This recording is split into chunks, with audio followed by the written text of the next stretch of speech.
नमस्कार मित्रांनो, फिल्मी ट्रेंड मराठी चॅनलवर आपलं स्वागत आहे। मित्रांनो, तेरे मेरे सपने या सिनेमाच्या माध्यमातून आपली उंच स्वप्न घेऊन एक अभिनेता बॉलिवूडच्या चंदेरी दुनियेत अवतरला। त्यानंतर मुन्नाभाई एमबीबीएस यांसारख्या सिनेमामधून त्याने प्रेक्षकांच्या मनावर मनमुराद हसून राज्य केलं। अगदी कष्टापासून सुरू झालेला प्रवास हा सुपरस्टार पर्यंत पोहोचला आणि अरशद वारसी या प्रेक्षकांच्या आवडीचा अभिनेता झाला। हसवणं सोपं असतं, पण त्या हसवण्यात सातत्य असणं जास्त कठीण असतं। त्या सातत्यामागचा प्रवासही तितकाच कठीण असतो। अरशदचा हाच प्रवास नुकताच त्याने माझा महाकट्टावर उलगडला आहे। अरशदला पहिल्यांदा सिनेमात काम का करावंसं वाटलं, बॉलिवूडचं स्वप्न कधी पाहिलं नव्हतं, पण ते स्वप्न सातत्यात कसं उतरलं, असा सगळा प्रवास अरशदने माझा कट्टावर सांगितला आहे। तसेच त्याने त्याच्या पहिल्या सिनेमात तेरे मेरे सपनेचा एक खास किस्सा देखील यावेळी शेअर केला आहे। त्याचप्रमाणे जेव्हा अभिनय म्हणजे काय हे कळत नव्हतं, ते प्राण यांचा अभिनय पाहून अरशदने अभिनयाचे धडे कसे गिरवले हे जाणून घेऊया या व्हिडिओमध्ये। मित्रांनो, चॅनलवर नवीन असाल तर फिल्मी जगातील ताज्या बातम्या आणि गॉसिप्स जाणून घेण्यासाठी आमच्या चॅनलला सबस्क्राईब करा। अरशदला जेव्हा विचारण्यात आलं की त्याला सिनेमात काम करावं हे मनात कधी आलं, याविषयी बोलताना अरशदने म्हटलं की जेव्हा तुम्हाला माहिती नसतं की जगणं हे सगळ्यात जास्त महत्त्वाचं असतं, तेव्हा तुमची स्वप्न सगळ्यात पुढे असतात। माझ्या बाबतीतही तसंच झालं।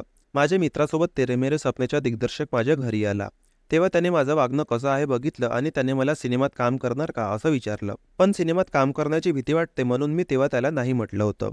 तेव्हा त्याने म्हटलं की तू किमान तुझे फोटो तरी पाठव। तेव्हा मी त्यांना 36 फोटोंच्या रोलमध्ये फोटो पाठवले। ते पाहून जया बच्चन यांनी मला भेटायला बोलवलं। मला सुरुवातीला वाटलं की त्या मला आता ओरडतील, पण त्यांनी मला सिनेमासाठी निवडलं। पुढे त्याने म्हटलं की पण माझा संघर्ष त्यानंतर सुरू झाला, कारण मला सिनेमात जरी घेतलं तरी मला अभिनय येत नव्हता, पण ते मी सगळं केलं। सिनेमा झाल्यावर मी जया बच्चन यांना विचारलं की तुम्ही मला या सिनेमासाठी का निवडलं, त्यावर त्यांनी मला सांगितलं की तू 36 फोटो पाठवलेस, त्यामध्ये तुझे 36 वेगवेगळे एक्सप्रेशन होते आणि तुला कॅमेराची अजिबात भीती वाटत नाही हे त्यावरून कळलं। संगीतामध्ये काही करावंसं नाही वाटलं का हे विचारल्यावर त्याने म्हटलं की माझे वडील हे मोठे संगीतकार होते, पण माझ्या वडिलांना वाटलं की माझ्यात ते टॅलेंट नाही, त्यामुळे संगीत बाजूला राहिलं आणि मी डान्सकडे वळलो।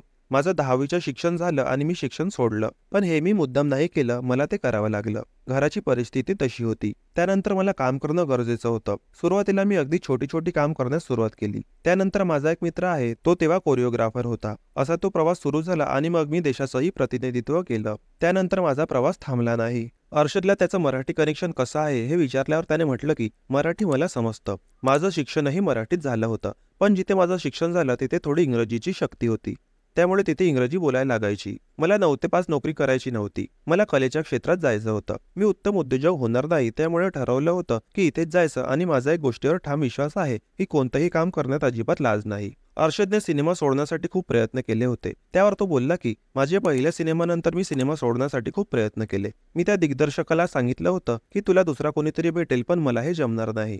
हे सगळं झाल्यानंतर 4 दिवस शूटिंगला असताना मला तिकीट आलं आणि सांगितलं की हैदराबादला शूटिंग आहे, तुम्ही या। तेव्हा मला कळालं की माझा मेसेज दिग्दर्शकापर्यंत पोहोचला नाही। तेव्हा मी तिथे गेलो, पण मला काहीच माहिती नव्हतं। तेव्हा तिथे प्राण होते। त्यांना पाहून मला वाटलं की आपण यांना पाहिलं आहे, यांना फॉलो करू। तेव्हा मी सकाळी सेटवर जायचो आणि प्राण यांचा अभिनय पाहायचो। हा अनुभव अरशदने शेअर केला। तर मित्रांनो, तुमच्या आवडत्या सर्किट्सचा तुमचा आवडता सिनेमा कुठला आहे आम्हाला कमेंट करून सांगा। मित्रांनो, बॉलिवूडच्या ताज्या बातम्या आणि गॉसिपसाठी आमच्या फिल्मी ट्रेंड मराठी चॅनलला सबस्क्राईब करून बेल आयकॉनला नक्की प्रेस करा। भेटूया आपल्या पुढील व्हिडिओमध्ये। धन्यवाद।